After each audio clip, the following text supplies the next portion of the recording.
Welcome to The Last Track, where we help people showcase the last track of their life story in their final wishes.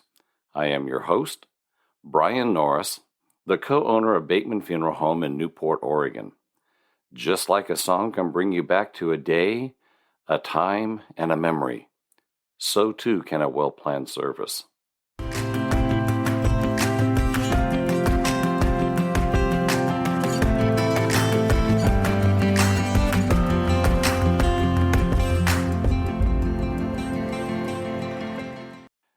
I want to give you some examples of how you can memorialize or do an online memorialization for your loved one. The very first one, and I love this one because it's the funeral home most likely should have a way to do an online obituary. And with that, there's a few things that when you're talking to your funeral home that you should ask them. First, do you have an online obituary? The second one is, can I place photos on that online obituary? I know in our funeral homes, we have that ability to be able to post photos. One of the other things that really kind of helps to be able to bring the feeling of your loved one to that online memorial is music. Can the funeral home place some music on that obituary for you?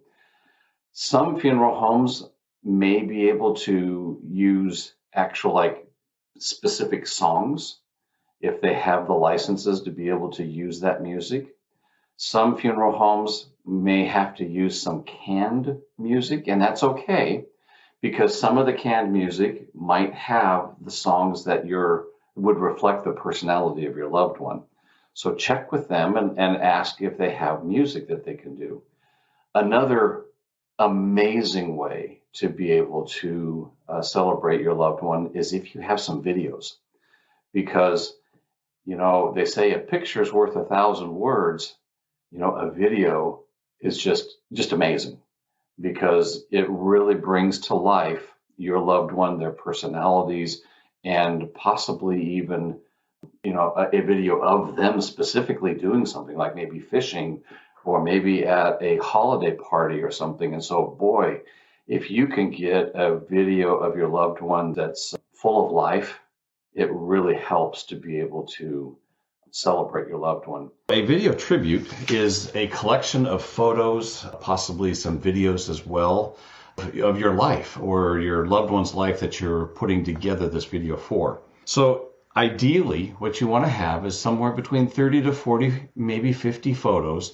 Remember that you can make one for you and your family that can be as long as you want. It can be 20, 30, 40, 50 minutes worth of videos.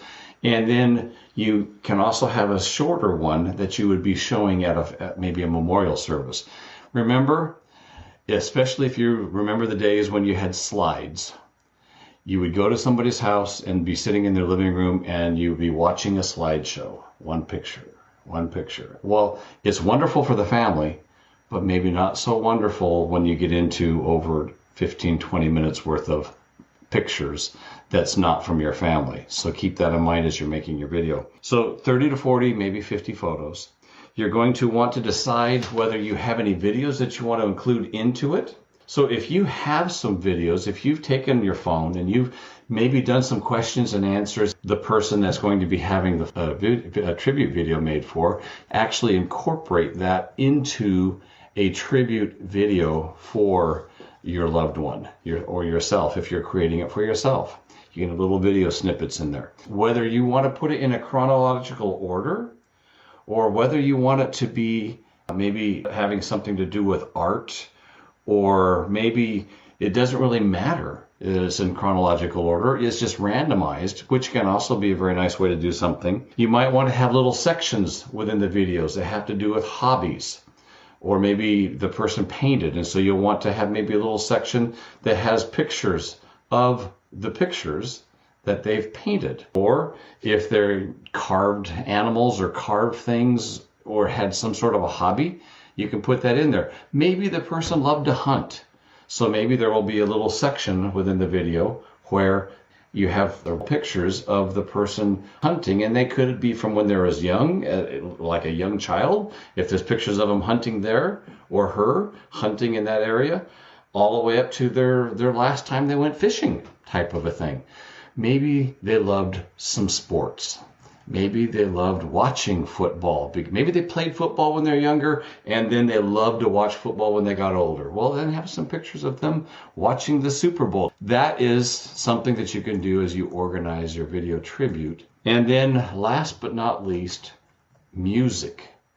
Music is an amazing thing that can be incorporated into a video tribute. You can place different favorite songs of that individual into that video tribute. Now, the next question is, okay, I've made this video, where can we play it? You can have it at the memorial service, and you can play that video tribute during the memorial. We can play a video tribute on our website, so when people come to our website and they click on the person that they want to leave a condolence, and they can also watch the movie, and that's something that's pretty neat. You can also put it on their Facebook page. There's also some other places it can go, but those are the main places that you can put a video tribute. One of the other nice things is, and one of the services we offer, and I'm pretty sure most funeral homes would offer something like this, is you can order DVDs of the video tribute, and it will be delivered directly to that person's home that orders it, and then they can have a tangible video of their loved one that they can pop in and they can watch it at any time. And that's a nice little gift to be able to have to the family. Now, along with that online video, and you can share the link of that online video with all of your family and friends all across the U.S., all across the world, actually. When we do the service and you have the minister or the celebrant, our website that we have where we place obituaries also has the option we can live stream that service, and that will go right over our website that we have, and we can send links to family members that they can click on and be able to participate and be able to see what's going on. So we can live stream it. We can also record it, and we can place that on our website, or we can record it and have a link so people can come back and see it later. And if people want to come back and see it later, they can come back to the website, click on that, and be able to see that recorded service as well. And people can come to that website and leave an online condolence, and you should be able to have the ability to print those out, and you can put them into a scrapbook, or you can put them into like a virtual registry. You know, when you have a register book when you go to a service, well, you can have a virtual registry of those people and their condolences. It's almost like an open mic where you can actually have people record what they're saying about or their memories about that person, and it can be right there on the website. And everybody can go to that website, click on that person, and they can share memories by using their voice, by recording that. You can record a eulogy, and you can post that on that website as well. There's virtual candles that you can light, so people can go there and they can light a candle in memory of that person and make a little note as they're lighting that candle. So those are things that you can do. And what's also really kind of a cool feature is not only can they leave that condolence, if they want to send you some flowers or plant, and this, I love this option, and we do this when, my daughter put this on our website, and let me tell you, this is one of my most favorite things. A person can plant a living tree, a living memorial for that loved one, and leave a virtual candle, or leave a little icon type of a thing in memory of your loved one. Those are all some really cool features of that online memorial.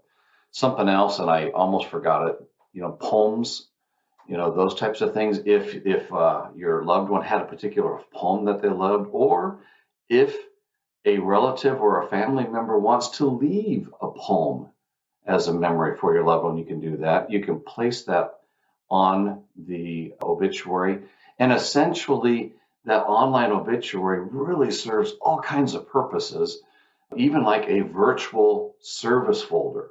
When you go to a memorial service and they hand you a service folder, well, virtually that's a service folder because it can have the obituary, it can have a poem, it can have songs, it can have music, it can do everything except be in person. So, and you can even do these if you're still going to have an in-person service somewhere. And the nice thing is these things can all be part of that online celebration or online memorial service, essentially, because some of these you can even actually have a link. And if you're having a small gathering somewhere, the people can click on that link and they can, and depending on the platform that they're using, sometimes you have to download some software ahead of time to be part of that service. So remember that. But they can click on that link and they can come in, and you might only have 20 people at a little service, but all of these people can virtually attend that service. So there are a few things that you need to take into consideration if you're going to live stream or record a service. One of the first things is make sure that the music that you're using during the service is not copyrighted. So what that means is there's public domain music that you can use at a service, but if you're having a particular song for a person, let's just say maybe it's their favorite song and it's not public domain. I mean, there's an awful lot of music that is already out there that people can use for free. So check with your funeral director as you're making those music decisions that we have the right music that we can use for a recording or for a live stream. Just understand that because you're transmitting that information. If you're having it in the funeral home, it's not as much of a big deal, but you're sending it out everywhere for everybody to see. Those are all things that there's also Facebook memorial accounts. So once a person passes away, that flips over and becomes a memorial account. And hopefully you've designated somebody to be able to be in charge of that Facebook account once somebody passes away. And they will be able to control that and turn it into a memorial account. You've got Instagram memorial account. There's probably, I don't know, tweet, TikTok, who knows. But there's, I'm sure, other social media platforms that you can go to and have those memorial accounts. This is all really cool stuff. And let me tell you, that helps family members to be able to maybe put down memories of what they've done with that person. These are all things that you can do that will help remind a person of their life with your loved one. They can leave quotes, they can leave music, they can leave memories, and all those types of things. It's a really, really great way to do it.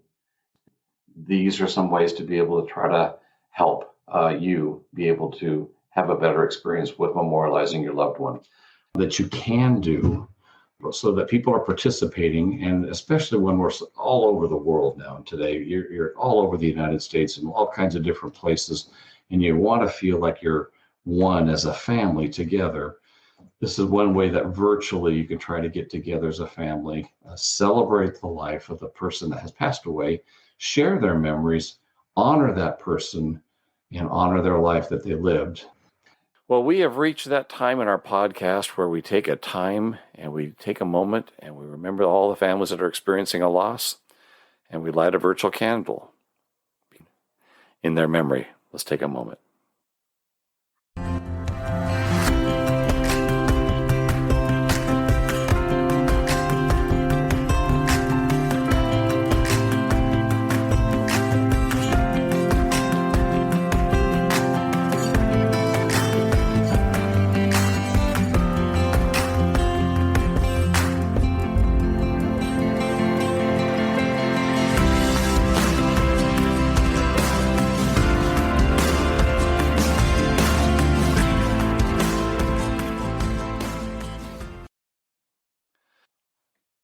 If you have any questions, send us an email at info@batemanpacificview.com.